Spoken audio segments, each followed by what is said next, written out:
మనందరం కూడా దీనికి భవిష్యత్తులో ఇలాంటివి జరగకుండా, నంద్యాల ఇన్సిడెంట్ లాంటివి జరగకుండా ఉండాలంటే ఏం చేయాలి? మాధ్యమాలు, ప్రసార మాధ్యమాలు కూడా నా కోరిక ఏంటంటే ఎంతసేపు తిట్లు పురాణాలు కాకుండా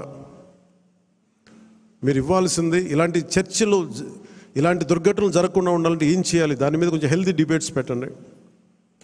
మనోహర్ గారు సివిల్ సప్లైస్ ఎంత బలంగా పనిచేసిన మనోహర్ గారు మీకు మనస్ఫూర్తిగా మా అభినందనలు తెలియజేస్తాను. పొద్దున్న హైదరాబాద్లో కూడా మాట్లాడుతున్నారు, అధికార యంత్రాంగం అందరూ మీరు చాలా బాధ్యతగా ఉన్నారు, భయపడుతున్నారు ఏంటని అడిగితే ఇట్లా సివిల్ సప్లైస్ ఇంత బలంగా ఉంది, పనిచేస్తాను.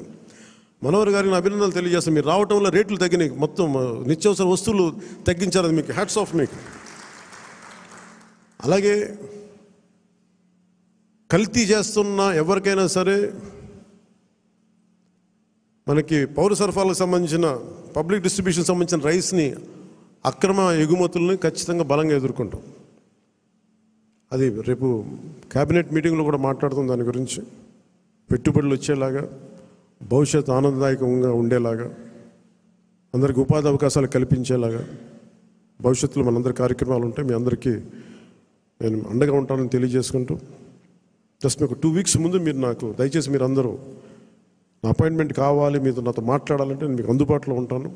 నాతో పాటు కాకుండా మన నాయకులు కూడా ఇక్కడే వారానికి ఒక్కొక్క ఎమ్మెల్యేని ఇక్కడే ఉండమని చెప్పాను. దాదాపు నెలలో 30 రోజులుంటే మనకున్న 23 మంది ఎమ్మెల్యేలు కానీ 2 ఎంపీలు కానీ 23 మంది నాతో సహా రోజుకి ఒకళ్ళని చొప్పున ఇక్కడ ప్రత్యేకించి మీకు అందుబాటులో ఉంటాం. మీ నియోజకవర్గపు కష్టాలు కావచ్చు, ప్రజల సమస్యలు కావచ్చు, ఏదైనా సరే మీకు చెప్పుకోవడానికి మీకు అండగా మీకు ఇక్కడే ఉంటారు, కనీసం ఒకళ్ళు ఉంటారు. సో ఈ సందర్భంగా మీ అందరికీ ప్రతి నియోజకవర్గానికి, ప్రతి ఎమ్మెల్యే గారికి కానీ, ప్రతి ఎంపీకి, ప్రతి ఒక్కరు కూడా కేంద్ర కార్యాలయంలో ఒక రోజు మీరు గడపాలి, ప్రజలకు అందుబాటులో ఉండాలని నేను ఈ సందర్భంగా కోరుకుంటాను.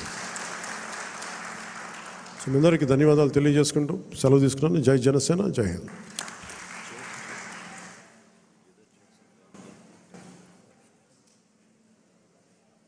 పక్కన